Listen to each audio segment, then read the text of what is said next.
right, makeup geeks, I have another educational video for you all today, and it's all about makeup over 40. I'm not quite 40 yet. I'm close. I'm pushing it, but I'm not there yet. But I want to do lots of videos on my channel now for women over 40 just because I feel like there's not a lot of representation on YouTube for that kind of category, and there's a lot of makeup tips that work better for more mature skin than when you're like in your 20s. So I want to share some great do's and don'ts for makeup over 40. So let's get started with our first do.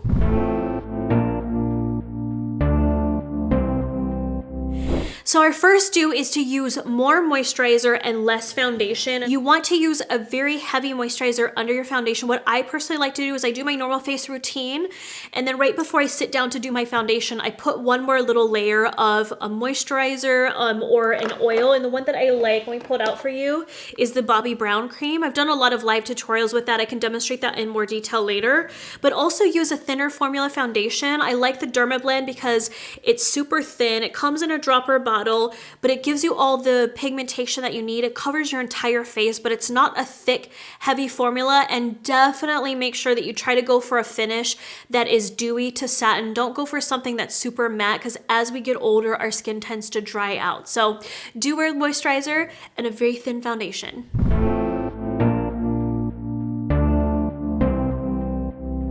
Now our don't is to don't wear too much face powder. We don't need to bake, cook, do all of that stuff as we get older, because again, it goes back to the skin texture being dry. If our skin is dry and you add lots of layers of powder on top of it, it can look very thick, very cakey. It doesn't look like skin anymore. So what I prefer to do is just take a damp beauty blender and take your powder and literally just apply it in the center of your face where you get oily, right here. Even if you're over 40, have oily skin, still use the least amount of powder possible. Just bring some with you, touch it up throughout the day if you need to, just in that T-zone. You don't need to bake out here. There's not a lot of oil there, so chillax on the powder.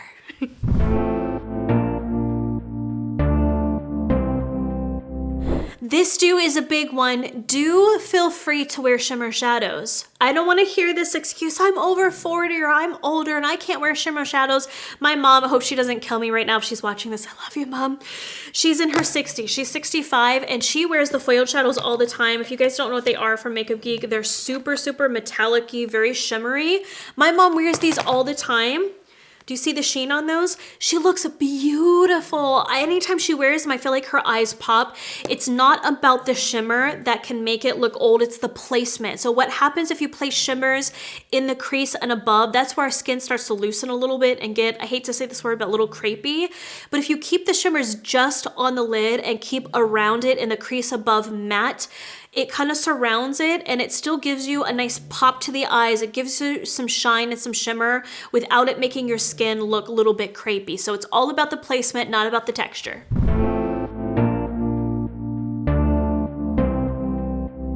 So our next don't is all about blushes. You don't want to overdo your blush. I'm going to say this again, don't overdo it. You want to wear blush for sure because blush adds youthfulness to the skin. So as we apply it, and I have tons of videos on that, I'll link to that below of like where to apply it.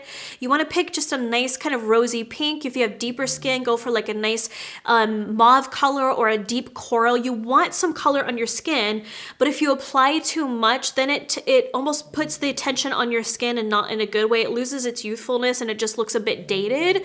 So definitely try to choose something that has a very slight sheen to it, not super matte, but not overly shimmery, and just go soft with it. You can always add extra layers on, but it's hard to take it off. So just, again, chillax with the blush.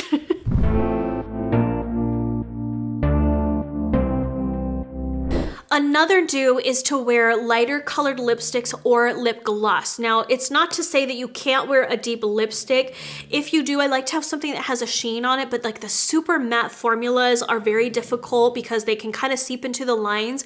And then the dark colors, what happens is when you have a dark color, and as we get older, our lips tend to thin out, it makes them look smaller. Think of light as attracting, making bigger. Just like if you wear white clothing, like I'm always in black because I like to look sleek, you know, thinner. But the same thing with your lips. If you want things to look bigger, wear lighter colors, wear some gloss on the lips, anything that has shine to it. Alexia agrees, doesn't she? She's like, she gave a little amen in the corner. Just to wear light colored lipstick and it'll make your lips look fuller and more youthful. don't wear heavy black eyeliner all around the eyes. Now, what happens is as we get older, we kind of lose some definitions. Our lashes may thin out. I've experienced that. And so what we tend to do is apply black eyeliner all around to like make the lashes stand out, try to make your eyes stand out. But what it can do is make you look a bit tired. So what I really recommend doing is if you're going to wear it, like as I have now, I have kind of a dramatic cat liner. I wouldn't say go this far, but if you want to wear dark, keep it on the upper lash line. Don't come underneath because that's going to make your eyes look a bit heavy and sunken in. And then blend it out if you can instead of like a liquid liner. Like right now I'm wearing a dark powdered eyeshadow. This is Corrupt, so it's just a black eyeshadow. It gives you the same effect, but it's a little softer and it's not so heavy on the eyes.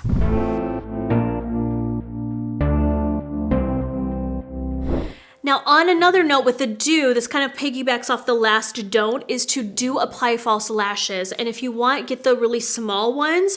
So if you want your lash line to look darker and thicker, but not having that heavy black eyeliner, you can do some trio lashes like this. These are the Kiss trio lashes. I'm gonna try to make some for Makeup Geek as well, just because they're amazing. But all you have to do is dip them in the glue, drop them into the lash line, and it makes your eyes look more awake. It gives you fullness of the lashes, and it brings darkness in without it making you look heavy or tired at all. So I swear by these so much. I can do a demonstration on those, but literally you just put the glue in the little pocket right here. That's what this little black dot is. Take tweezers, dip them in, slap them on after you put your mascara, run out the door, and you're good to go. So I hope that some of those do's were helpful for all of you. It's not to say that you can't do whatever you want with makeup. Makeup is just an art. It's fun. Do whatever you want. But hopefully this gives you just some guidance on things that I've personally found have worked better for me as I've gotten a little bit older. So let me know what you all want to see in the comments below, what type of videos I can do for you for makeup education. So I'll see you again next Monday for Makeup Monday. Take care, you guys. Talk to you soon. Bye.